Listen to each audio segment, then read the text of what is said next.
नमस्कार। आज हम अंगद रावण संवाद के अगले अंश पढ़ेंगे। अभी तक हमने देखा कि अंगद बार बार रावण से कहता है कि तुम प्रभु श्री राम की शरण में आ जाओ, इससे तुम्हें अभयदान मिलेगा, तुम्हारे वंश और तुम्हारी प्रजाति की रक्षा होगी। लेकिन रावण अहंकारी है, इस बात को सहन नहीं कर सकता। उसे लगता है राम मेरा क्या बिगाड़ लेंगे। रावण एक कूटनीतिक चाल चलते हुए अंगद को अपनी ओर मिलाने की कोशिश करता है। वह अंगद से कहता है कि राम ने तुम्हारे पिता बाली का वध किया है, तो तुम मेरी सेना ले जाओ और राम के साथ लक्ष्मण, सुग्रीव, हनुमान इन सब का वध कर दो। फिर किष्किंधा का राज्य तुम्हें मिलेगा और तुम्हारे पिता की हत्या का बदला भी पूरा हो जाएगा। रावण अंगद से कहता है, उर्सी अंगद लाज कछु गहो। हे अंगद, अपने हृदय में थोड़ी तो लज्जा रखो, थोड़ी तो शर्म करो। जनक घातक बात वृथा कहो। अपने पिता को मारने वाले की व्यर्थ में बात मत करो, उनका गुणगान मत करो। तुम उनके दूत बनकर आए जिन्होंने तुम्हारे पिता की हत्या की, तो अपने पिता को मारने वाले का गुणगान तो मत करो। सहित लक्ष्मण राम ही संघरो। राम के साथ लक्ष्मण का संहार करो, उन्हें मारकर अपने पिता की हत्या का बदला लो। सकल वानर राज तुम्हें करो और उसके बाद सारा वानर राज्य तुम करो। तुम्हारा अधिकार है।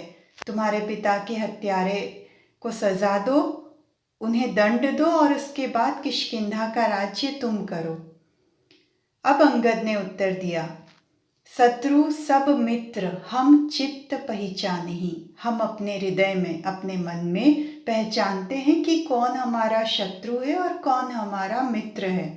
अंगद को ये समझ में आ गया था कि रावण कूटनीतिक चाल चलकर राम को विवश करना चाहते हैं। अगर सारी वानर सेना चली जाएगी, सब लोग उनसे विद्रोह करेंगे, तो वो किसके बूते रावण से लड़ेंगे। अंगद को ये चाल समझ में आ गई और उसने रावण से कहा कि कौन हमारा शत्रु है और कौन मित्र है, हम अपने हृदय में ये बात पहचानते हैं। दूत विधि नूत कबहू न उर आ नहीं। ये जो तुम कूटनीति चल रहे हो, ये जो नई दूत विधि चल रहे हो कि जो शत्रु का दूत बनकर तुम्हारे पास आया है, उसी को अपनी ओर मिलाने का, अपने पक्ष में करने का जो प्रयास कर रहे हो, ये एक नवीन कूटनीतिक चाल है। लेकिन मेरे हृदय में ये कभी नहीं आएगी। मैं तुम्हारी इस बात को कभी नहीं मानूंगा। आप मुख देखी अभिलाष अभिलाष हो।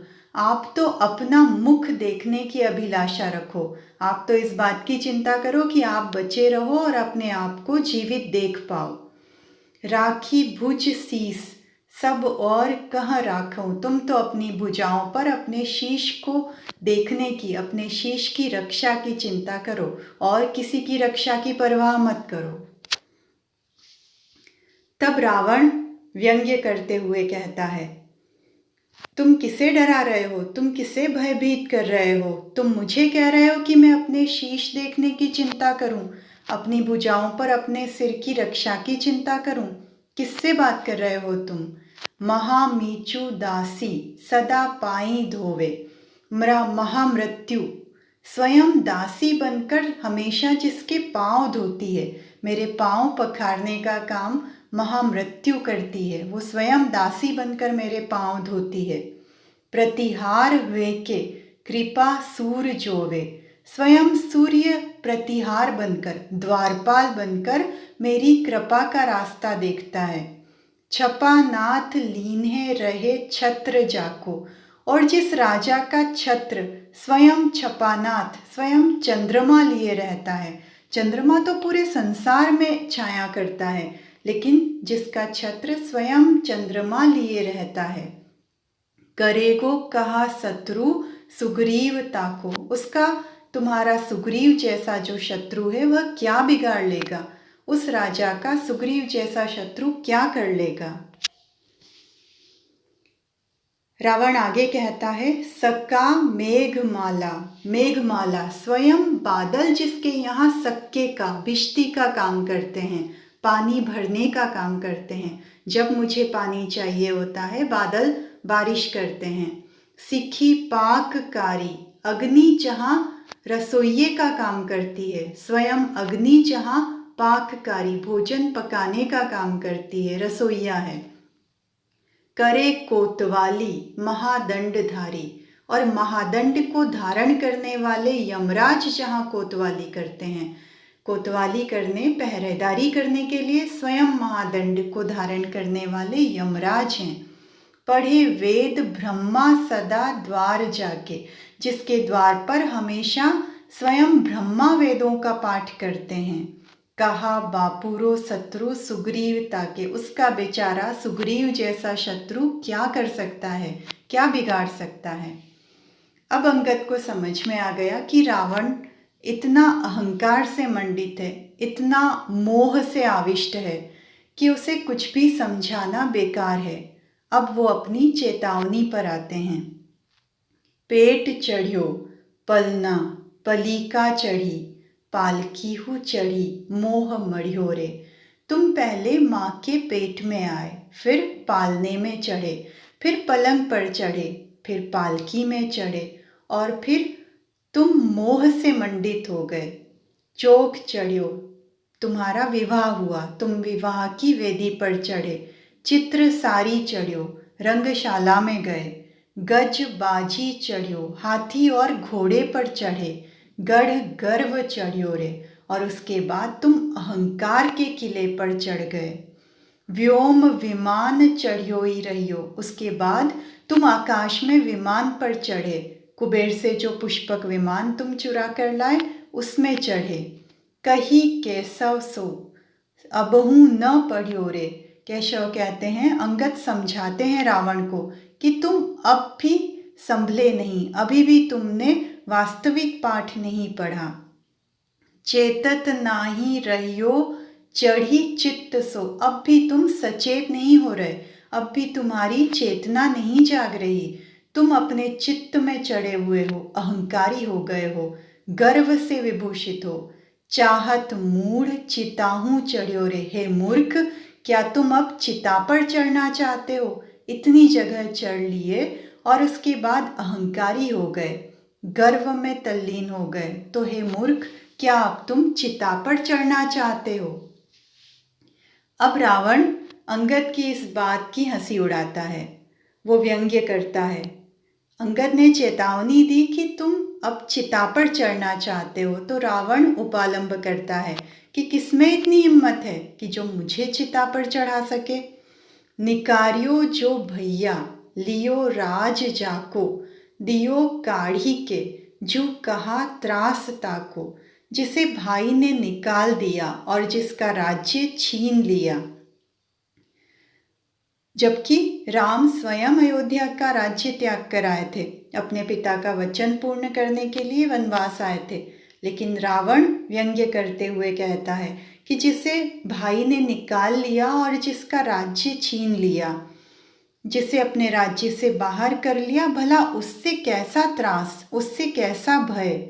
लिए बानराली कहूँ बात तो सो, और अब तुम्हारे जैसे वानरों का समूह लिए हुए अपनी बात कहता है।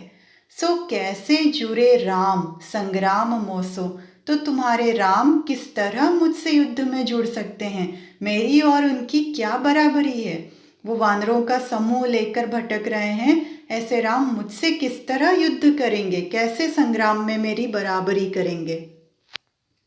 तब अंगद उत्तर देते हैं, हाथी न, साथी न, घोड़े न, चेरे न, गाऊं न, हाऊं कुठाऊं बिले हैं। ये कोई भी साथ नहीं जाता।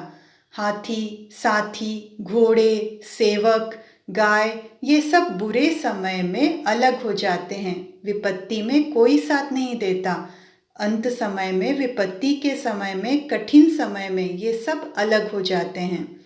तात न मात न पुत्र न मित्र न वित्त व तीय कहूँ संग रहे, ये कोई भी किसी के साथ नहीं रहता, चाहे पिता हो, चाहे माता हो, चाहे पुत्र हो, मित्र हो, धन हो या स्त्री, ये भी किसी के साथ नहीं रहते।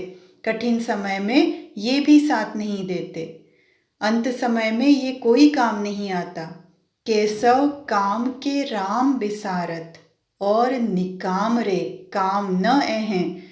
केशव कहते हैं, अंगद फिर से रावण को समझाता है कि जो काम के हैं राम, तुम उन्हें भुला रहे हो, बाकी सब तो बेकार हैं, वो काम नहीं आएंगे।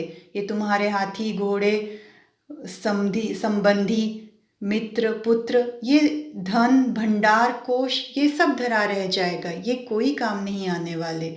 जो काम के हैं वो प्रभु श्री राम हैं और तुम उन्हें भुला रहे हो, बाकी सब तो बेकार हैं, वो कोई काम नहीं आएंगे। चेती रे चेती अजो चिय अंतर, अंत लोक अकेलो ही जे हैं। हे रावण, अब भी अपने मन में सचेत हो जाओ, अब भी जाग जाओ, अब भी वास्तविक बात को समझ जाओ। अंत लोक में तो तुम्हें अकेले ही जाना है, कोई साथ नहीं जाएगा। तब रावण फिर इस बात का उपहास करता है, अंगद की ये बात सुनकर कि मुझे अंतलोक अकेले जाना है और मैं राम की शरण में जाऊं, तो रावण इस बात का उपहास करता है, हंसी उड़ाता है। डरे गाई विप्रे अनाथे जो भाजे, पर द्रव्य छोड़े पर स्त्री ही लाजे। तुम्हारे प्रभु श्री राम, जिनके तुम दूध बनकर आए हो, वो गाय और ब्राह्मणों से डरते हैं, जो अनाथों से भागते हैं, उनसे दूर रहते हैं, पर द्रव्य छोड़े दूसरों का धन छोड़ते हैं, दूसरों की स्त्री से लज्जा रखते हैं। पर द्रोह जासो न होवे रति को, जिससे रत्ती भर भी, थोड़ा भी पर द्रोह नहीं होता, जो दूसरे से द्रोह नहीं कर सकते। सो कैसे लरे वेश कीन्हे जति को, वो भला सन्यासी का वेश धारण करके कैसे लड़ सकते हैं, कैसे युद्ध में मेरा मुकाबला कर सकते हैं। वास्तव में ये ब्याज स्तुति अलंकार है। ये जो भी रावण ने राम पर उपालंब किया है, ये वास्तव में राम के गुण हैं। वो गाय और ब्राह्मणों की रक्षा करते हैं, अनाथों की रक्षा करते हैं, दूसरों के धन पर हाथ नहीं रखते, उन्हें लगता है कि ये मेरा अधिकार नहीं। जो दूसरों की स्त्री से लज्जा करते हैं, जो परद्रोह नहीं करते, ये वास्तव में राम के गुण हैं, जिन्हें रावण ने राम के अवगुण बताकर प्रस्तुत किया। रावण अंत में अंगद से कहते हैं, गेंद करियो में खेल को हर गिरी केशव दास। मैंने शिवजी के पर्वत पर, हर गिरी कैलाश पर्वत पर गेंद के समान खेल किया। शीस चढ़ाए आपने कमल समान साहस। मैंने वहाँ पर कमल के समान प्रसन्नतापूर्वक, हासपूर्वक अपने शीश चढ़ाए। हम जानते हैं कि शिव को प्रसन्न करने के लिए, महादेव को प्रसन्न करने के लिए रावण ने अपने शीश चढ़ाए और महादेव ने उन्हें प्रसन्न होकर वरदान दिया था। तो रावण उसी प्रसंग का वर्णन करते हुए अंगद से कहते हैं कि मैंने कैलाश पर्वत पर गेंद का खेल किया और अपने मस्तकों को, अपने शीश को कमल के समान प्रसन्नतापूर्वक महादेव को भेंट किया, अर्पित किया। अंगद रावण संवाद के अंतिम कुछ अंश हम अगली कक्षा में पढ़ेंगे। धन्यवाद।